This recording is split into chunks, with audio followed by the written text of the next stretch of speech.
Living paycheck to paycheck. When I first started working, I didn't track my expenses.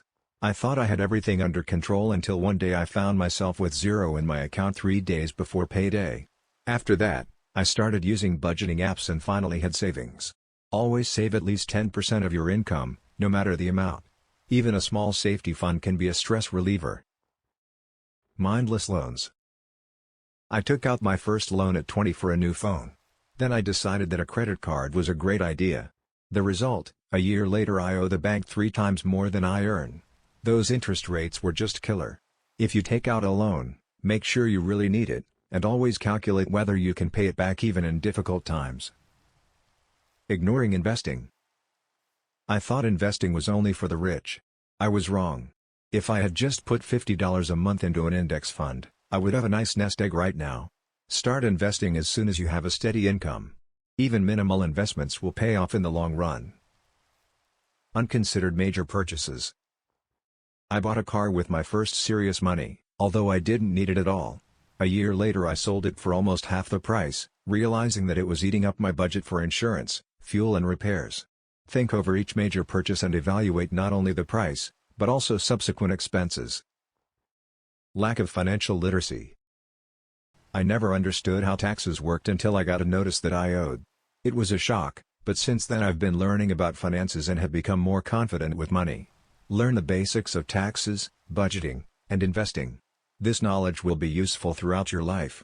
Stories like these help you understand not only the importance of financial literacy, but also how to avoid common mistakes in your youth. Neglecting insurance. I foregoed health insurance at 22, thinking I was young and healthy. I ended up thousands of dollars in debt when I had to pay for an unexpected injury. It was a hard lesson.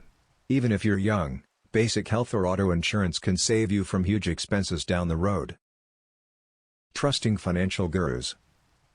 I fell for the promises of quick money from one expert on the internet. I paid for a course, and then realized that I was simply deceived. This money could have been the beginning of my security fund.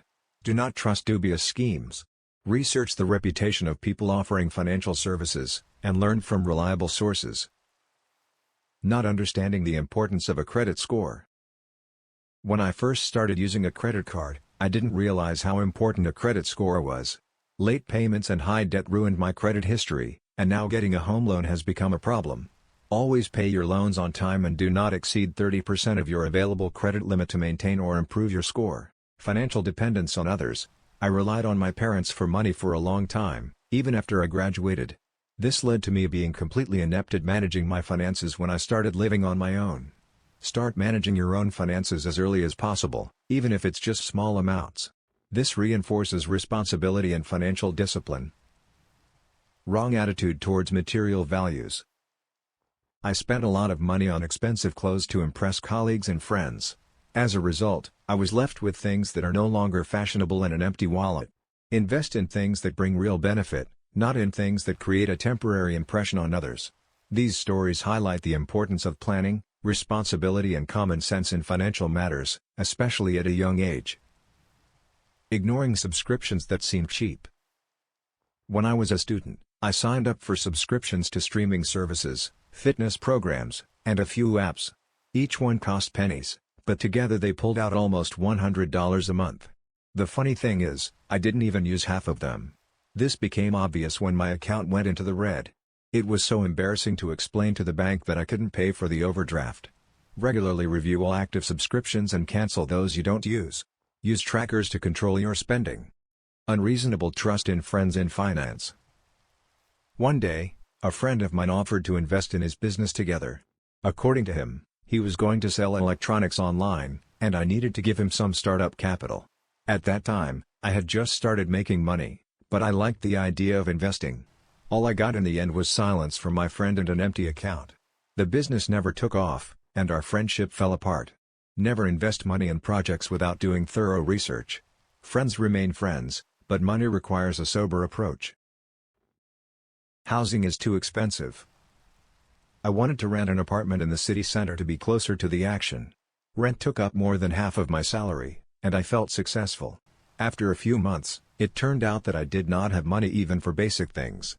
I had to move to a cheaper place, realizing that living for the sake of rent is not success. Spend no more than 30% of your income on housing. Comfort is important, but financial stability is more important. Wanting to get rich quick, at 21, I came across an ad for cryptocurrencies and decided that this was my chance to become a millionaire. I bought it with all my savings, even borrowed a little from friends.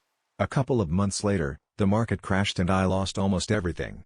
This experience taught me that quick money often turns into losses. If something sounds too good to be true, it probably is. Do your research and understand the risks before investing. Ignoring financial goals. When I was 20, I was a waiter and thought I had plenty of time to do grown-up things like save. All my money went to entertainment, travel, and parties. It wasn't until I was 28 that I realized I'd missed out on almost 10 years of savings. Now I save at least 20% of every paycheck, but catching up has proven difficult. Start small, set one financial goal, like saving $1,000 for an emergency fund, and work toward it gradually. Bought an expensive sports car thinking life was a movie. When I first started earning, I decided that money should bring pleasure, and not just sit in the bank. With my first significant bonus, I made a down payment on a used sports car, which had been my dream since my teenage years. At that time, I did not think at all about the cost of insurance, gas and repairs. In 6 months, I had already spent more on maintaining the car than I earned in 3 months. Plus, the engine suddenly broke down, and the repairs turned out to be more expensive than I expected. I sold the car, losing a lot of money. Now I understand that it was not important that I drove a fancy car, but how I managed my finances. Before buying something expensive, be sure to calculate not only the price, but also additional expenses. Sometimes a dream is better left as a dream. Completely ignoring savings for the sake of now. In my 20s, I was convinced that saving money was boring and unnecessary because I still had my whole life ahead of me.